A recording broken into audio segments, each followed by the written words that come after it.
A little girl stood by a fresh grave, holding her mother's photograph. She was maybe 7 years old, wearing a black dress 2 sizes too big. The cemetery was empty, except for her and the Iron Brotherhood Motorcycle Club, rolling through for a funeral 3 rows over.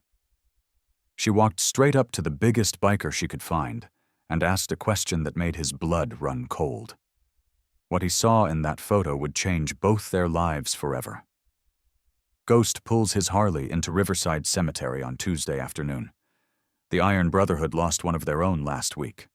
Old-timer named Diesel, lung cancer, 63 years of living hard and riding harder. 32 bikers roll in formation behind Ghost, their president, black vests with patches earned through loyalty and blood.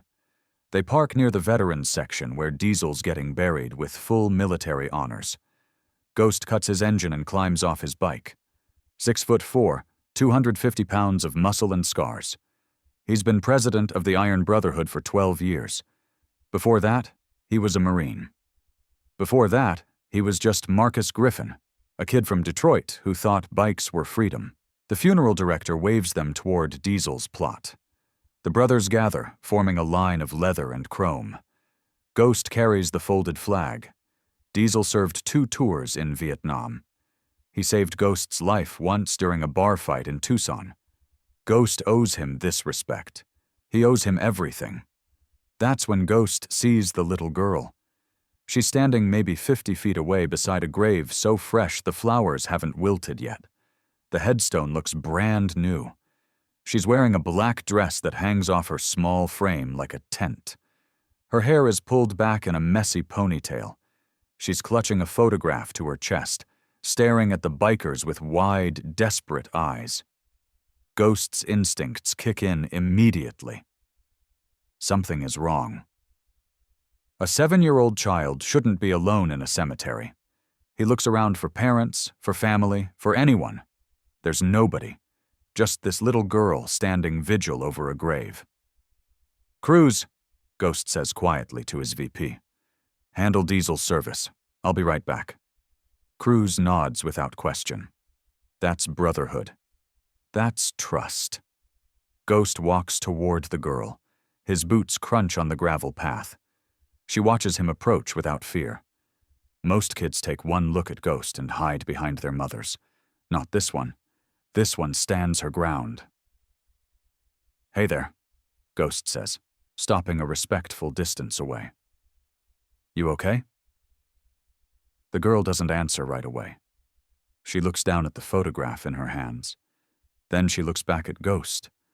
Her eyes are red from crying, but there's something else there too. Determination. Desperation. "Are you a good person?" the girl asks. Ghost blinks. It's not the question he expected. "I try to be. My teacher said bikers are dangerous. She said they hurt people." "Some do," Ghost admits, "but most of us just like to ride, and we protect people who need protecting." The girl considers this. She glances back at the grave behind her. The headstone reads, "Jennifer Marie Walsh, beloved mother." The dates show she was only 32. "My mommy died," the girl says simply. "She had cancer. It hurt her really bad." Ghost's chest tightens. He's buried too many people. He knows that pain. "I'm sorry. My daddy left when I was a baby. Mommy said he wasn't ready to be a father. She said it was okay because we had each other." The girl's voice cracks. "But now she's gone and I don't have anybody." Ghost kneels down so he's eye level with the child. "Where are you staying?" "With Ms. Rodriguez from Social Services. She's nice, but she says she can't keep me. She says I have to go to a foster home on Friday." Tears start rolling down the girl's cheeks. "I don't want to go with strangers. I want my mommy." Ghost's heart breaks. He's seen too much in this world. Too much pain. Too many kids getting lost in systems that don't care. "What's your name?" "Emma. Emma Walsh." "Emma, where's Ms. Rodriguez right now?" "She had to go to another appointment. She said she'd pick me up in an hour. I wanted to say goodbye to Mommy, alone." Emma wipes her eyes with the back of her hand. I brought Mommy's favorite picture, the one where she's happy. Emma holds out the photograph. It's a Polaroid, faded and worn at the edges. A woman with dark hair and bright smile stands in front of a Christmas tree. She's wearing a red sweater and holding a mug of hot chocolate. She looks young, carefree, happy. Ghost takes the photo carefully, and his entire world stops. He knows this woman. He knows that smile, that face, those eyes. His hands start shaking. His throat closes up. He can't breathe. What's wrong? Emma asks, her voice small and scared. Ghost stares at the photograph, at Jennifer Walsh, at Jenny. His Jenny from 12 years ago. The woman he met at a diner in Phoenix during a cross-country run. The woman he spent 3 perfect days with.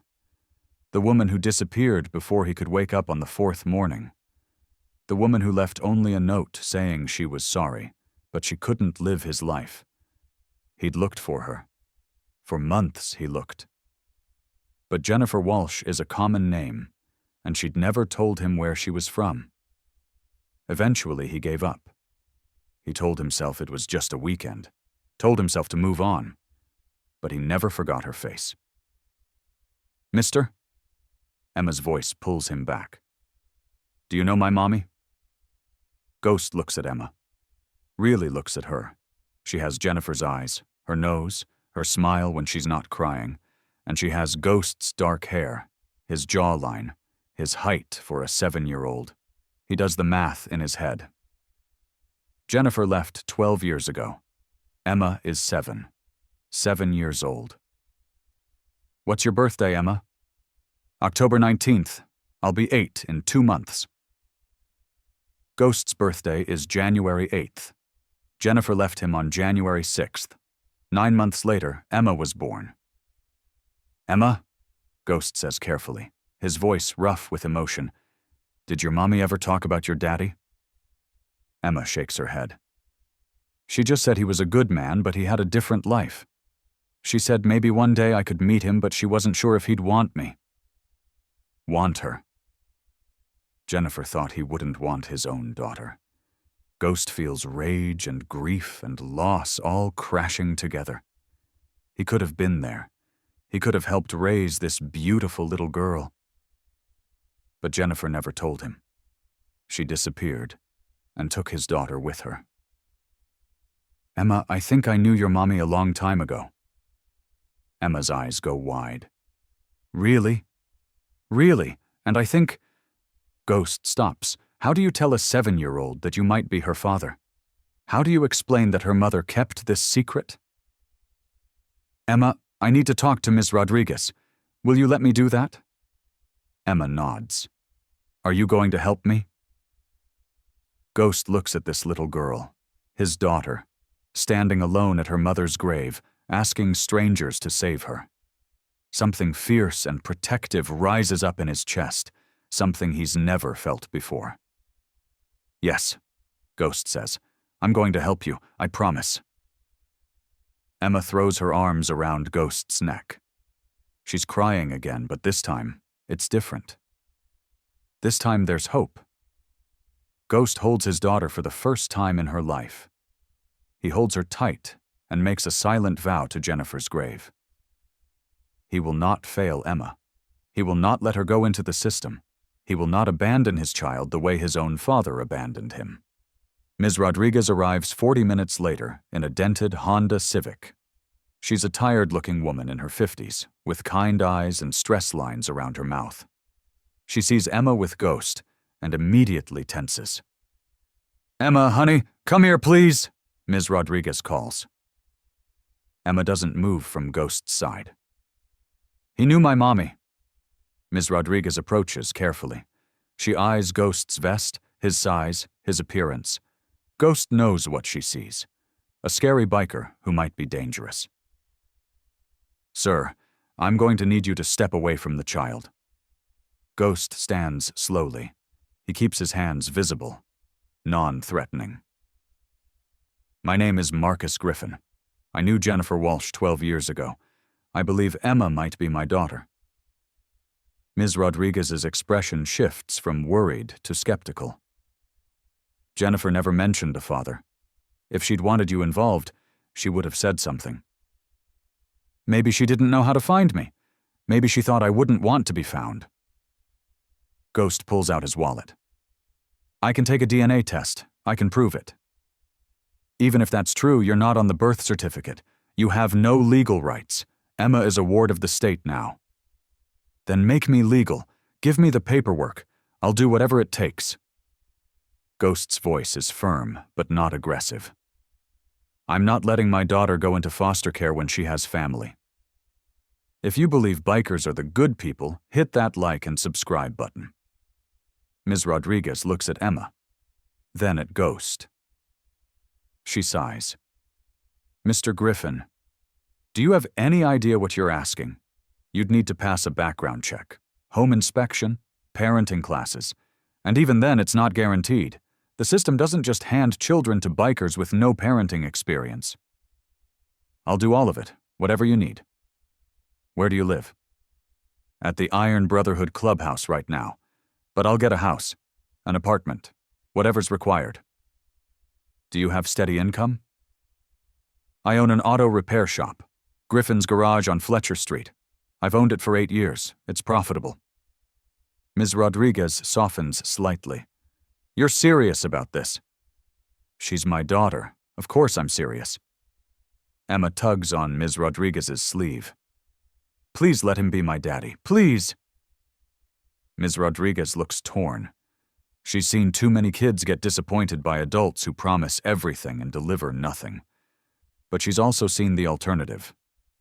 Foster care can be good, but it can also be hell. I'll make you a deal, Ms. Rodriguez says finally. You get the DNA test done. If it comes back positive, I'll start the paperwork. But Emma stays with me until everything's approved. And if you miss one appointment, one home visit, one requirement, she goes into the system. Understood? Understood. Good. The DNA test can be done at County Medical tomorrow morning. Be there at 8 a.m. sharp. Ghost nods. He looks down at Emma. I'll see you soon, okay? Emma hugs him again. Promise you'll come back? I promise. Ghost watches them drive away. Then he walks back to where his brothers finished Diesel's service. They're standing around, smoking, waiting. Everything okay? Cruz asks. I just met my daughter, Ghost says.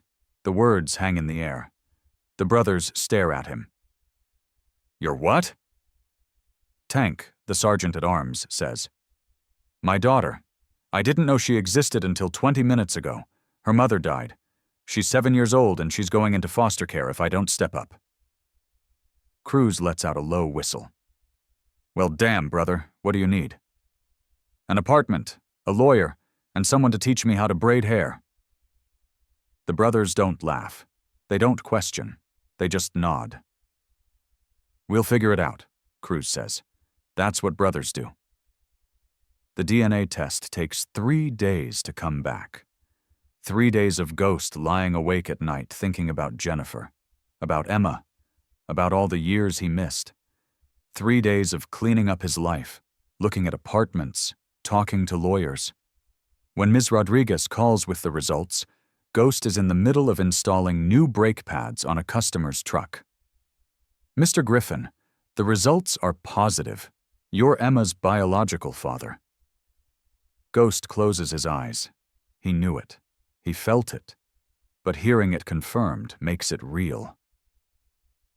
What happens now? Now we start the process. But Mr. Griffin, I need to be honest with you. This isn't going to be easy. The court is going to look at every aspect of your life, your criminal record if you have one, your lifestyle, your associates. I've got 2 misdemeanor charges from when I was 19, bar fights, nothing since then.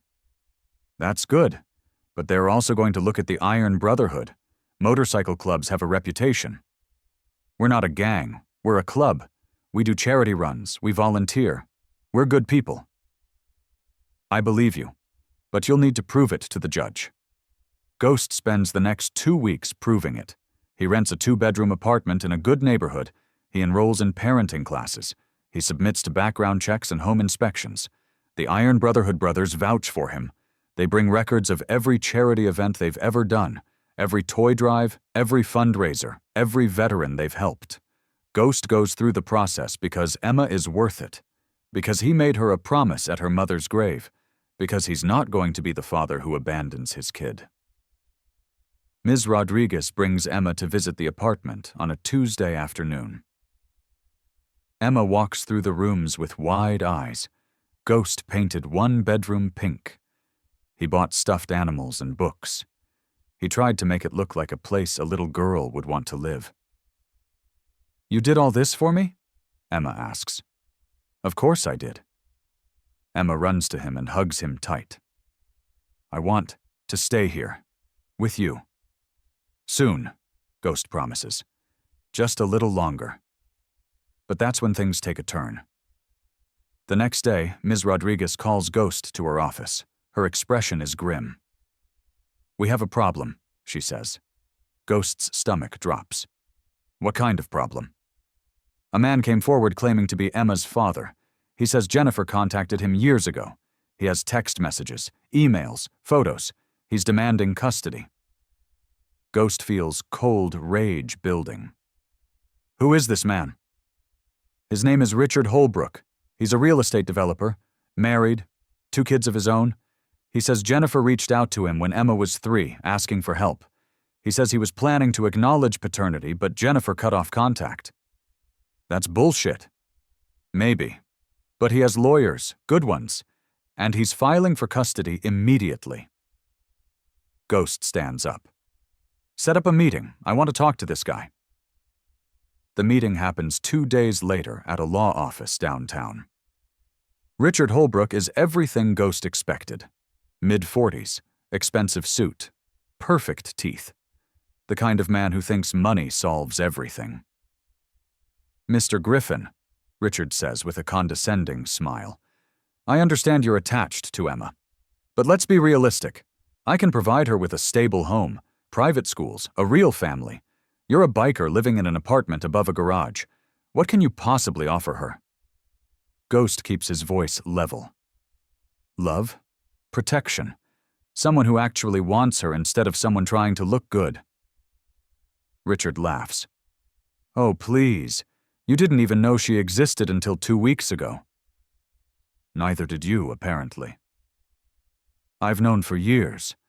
Jennifer was ashamed to have me in Emma's life because of my marriage. But now that Jennifer's gone, Emma deserves better than what you can give her." Ghost leans forward. "Why now? Why show up after Jennifer dies? Where were you when Emma needed clothes, when she needed food, when her mother was dying of cancer?" Richard's smile falters. "That's none of your concern. It is when you're trying to take my daughter." "Your daughter?" Richard stands up. "You have a DNA test. I have 4 years of communication with Jennifer. The court will see through your little act, Mr. Griffin. Emma will be mine." Ghost watches Richard leave. Something feels wrong. Something beyond the obvious wrongness of a man appearing out of nowhere to claim a child. That night, Ghost calls Cruz. "I need you to dig into Richard Holbrook, real estate developer, married, find out everything about him." Cruz doesn't ask questions. "I'll make some calls." 24 hours later, Cruz shows up at Ghost's apartment with a folder full of information. "You're not going to like this," Cruz says. Ghost opens the folder. Inside are newspaper clippings, court records, and police reports. Richard Holbrook has been investigated 3 times for fraud. His business has multiple lawsuits against it. His marriage is falling apart. And 2 years ago, his oldest daughter filed a restraining order against him. "There's more," Cruz says quietly. "I talked to a cop friend of mine. Richard Holbrook is drowning in debt. His company is about to go under. But Jennifer Walsh had a life insurance policy, $500,000. And if he can prove paternity and get custody of Emma, he becomes the trustee of that money until she turns 18. Ghost's blood turns to ice. He doesn't want Emma. He wants the money. Looks like it. Ghost stares at the documents. Richard Holbrook is a predator, a con man using a dead woman's child to save himself from bankruptcy. We need to prove this, Ghost says. How? Jennifer's text messages, her emails. If Richard really communicated with her, there should be records. And if those records show he was asking about money, we've got him. Cruz nods. I'll see what I can find. The next 3 days are a blur. The Iron Brotherhood mobilizes. Tank knows a private investigator who specializes in digital forensics. Snake knows someone at Jennifer's phone company. Diesel's widow knows someone at the bank where Jennifer kept her accounts. They dig into every corner of Jennifer Walsh's life. And what they find turns Ghost's stomach. Richard Holbrook did contact Jennifer, but not when Emma was 3. He contacted her 2 months before she died. The emails are cold and calculating. He offered to acknowledge paternity if Jennifer signed over control of her life insurance policy. Jennifer refused.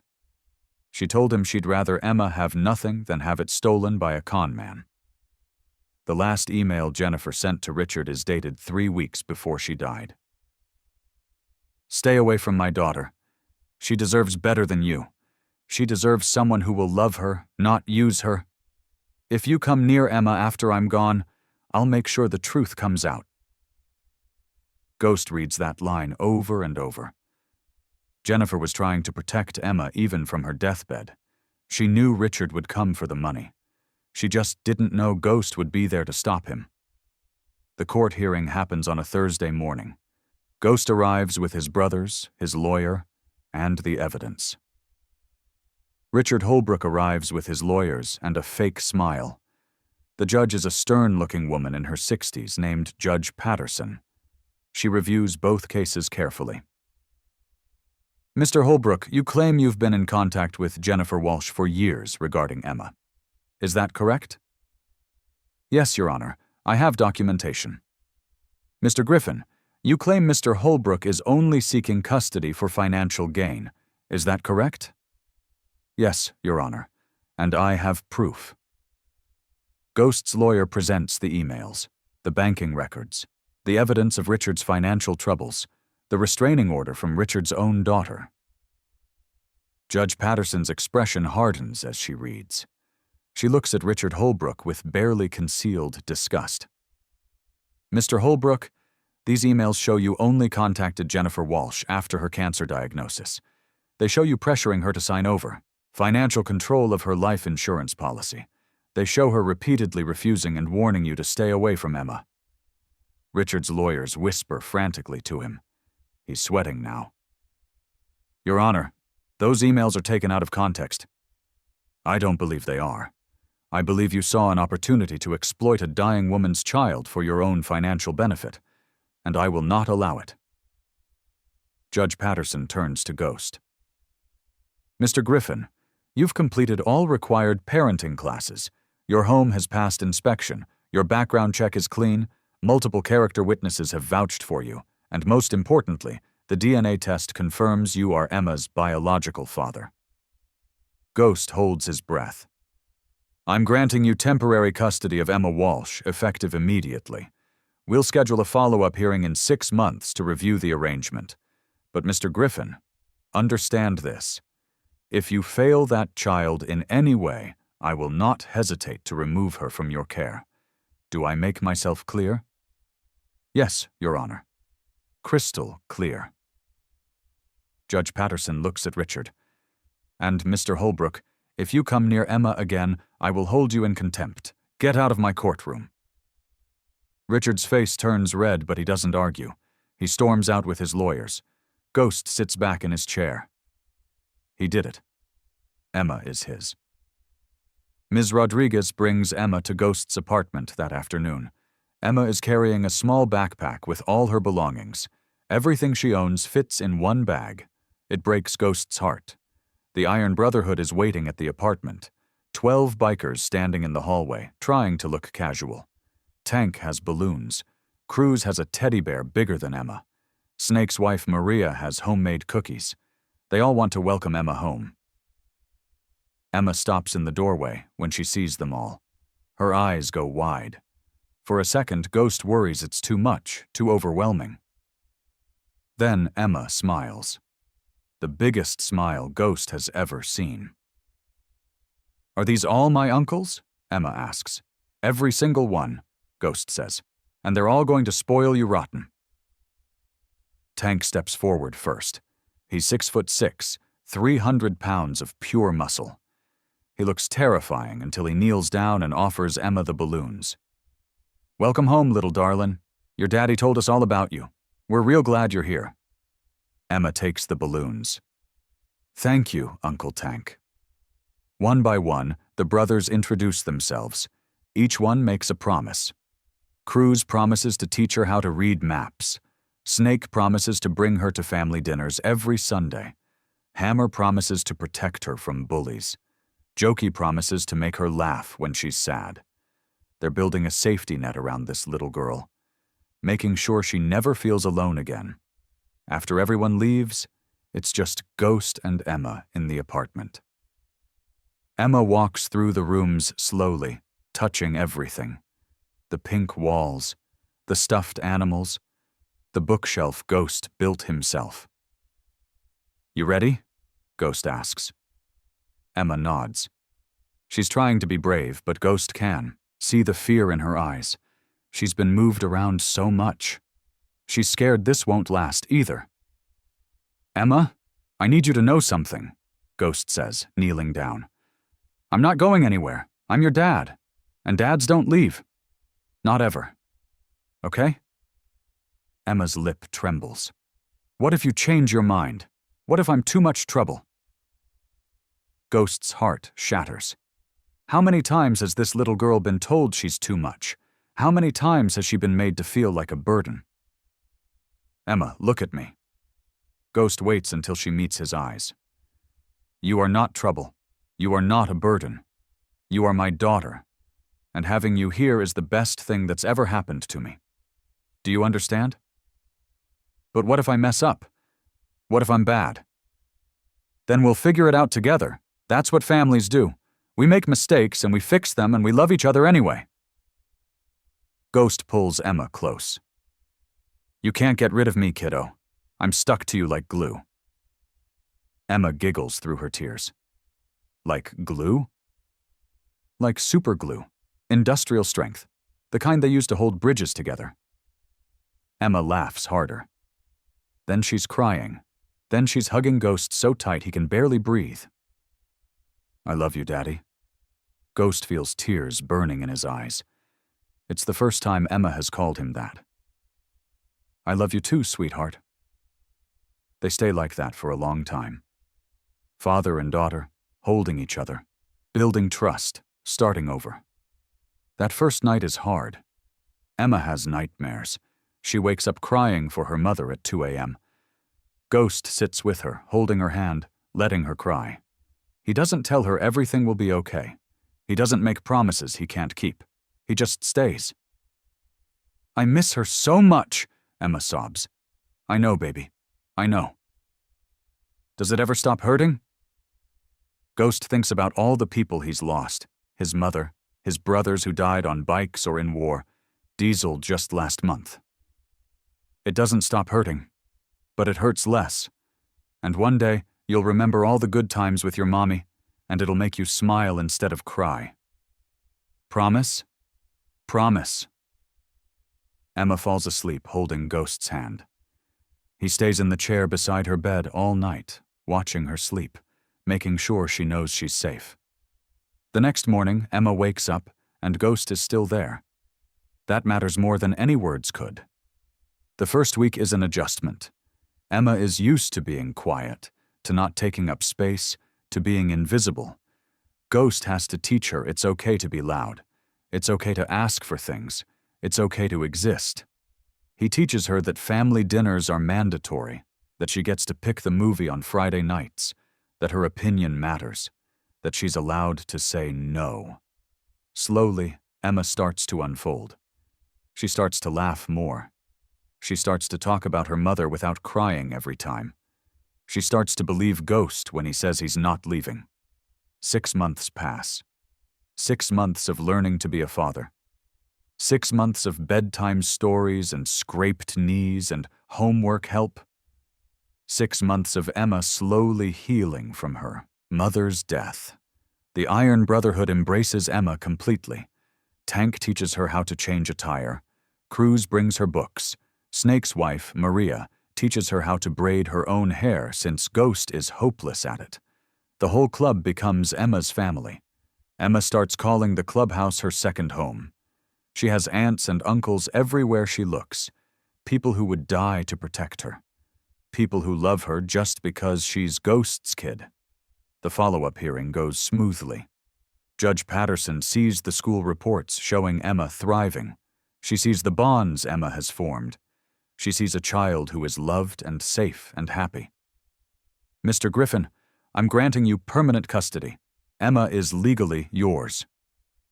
Ghost feels relief wash over him. It's done. Emma is his daughter, not just biologically, legally, permanently.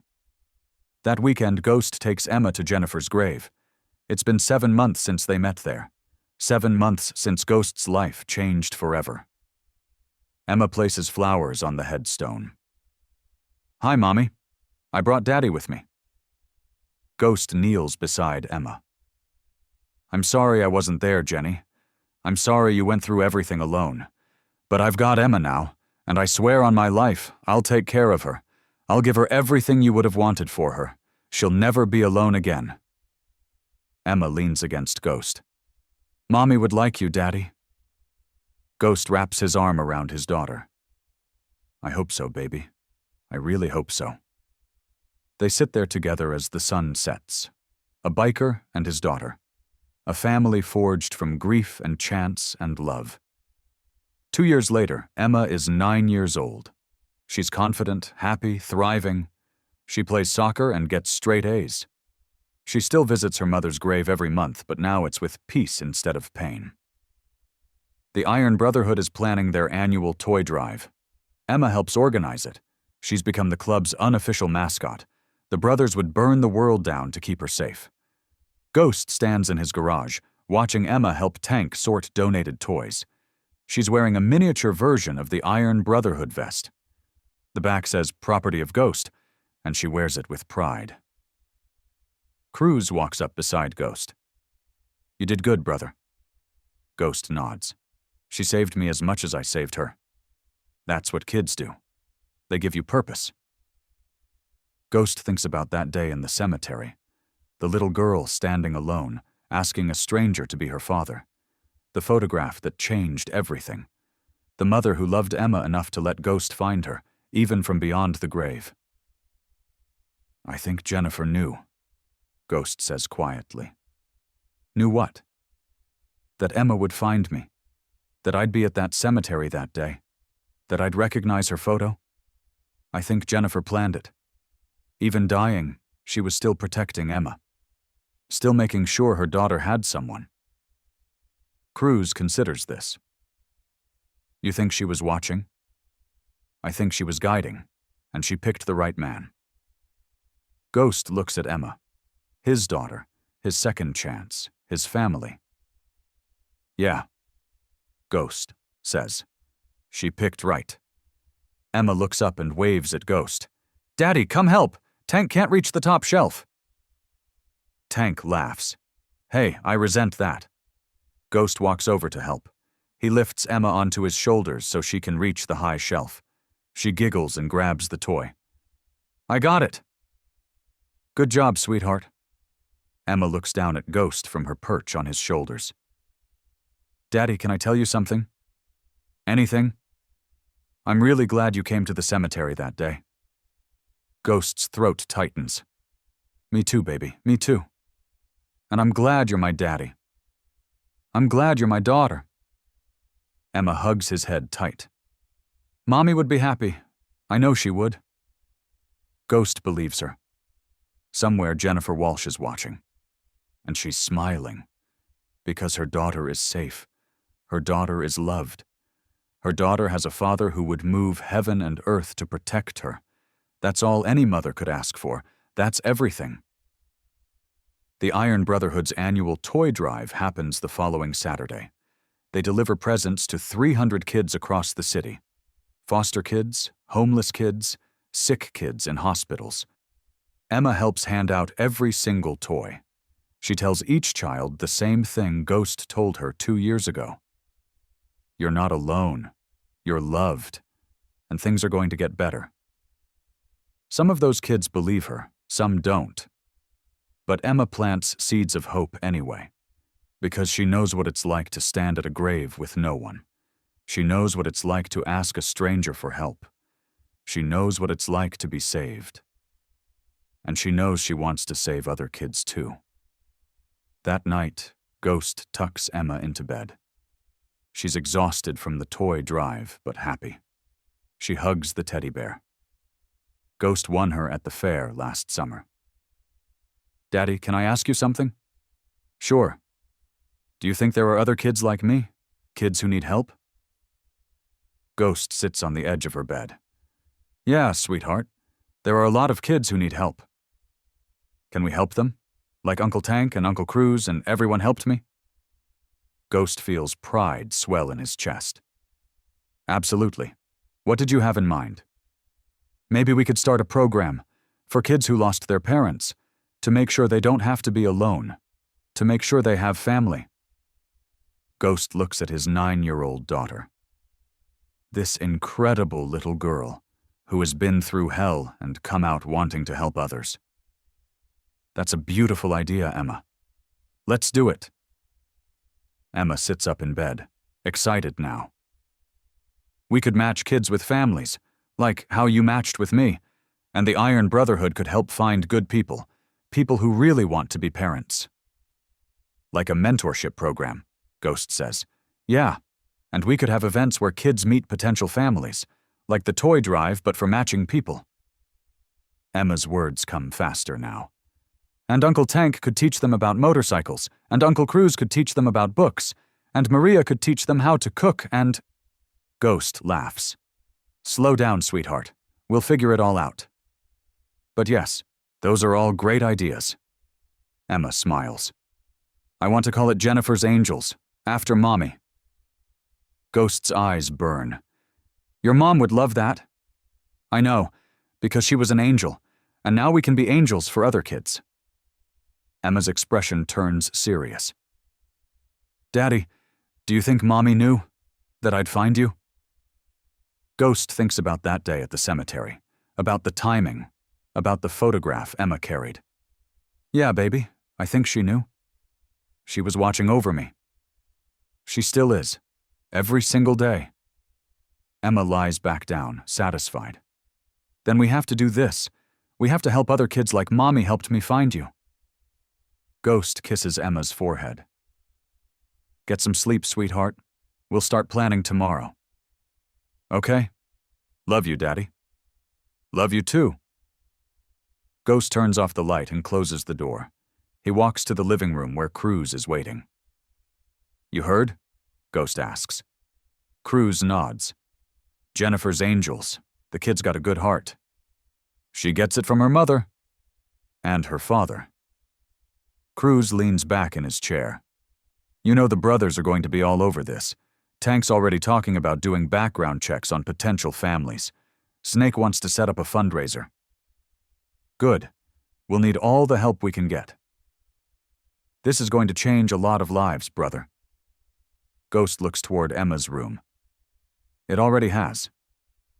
Ghost looks at the photograph on his mantle. Jennifer Walsh smiling in front of a Christmas tree. The photo Emma carried to the cemetery 2 years ago. The photo that saved them both.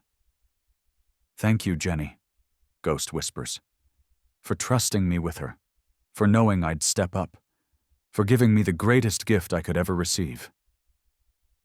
The photograph doesn't answer, but Ghost swears he can feel Jennifer's presence, her approval, her peace, because Emma is exactly where she's supposed to be, with a father who loves her, with a family that protects her, with a purpose that honors her mother's memory. That's the thing about bikers. People see the leather, the bikes, the tough exterior. They don't see the hearts underneath. They don't see the fathers, the brothers, the protectors.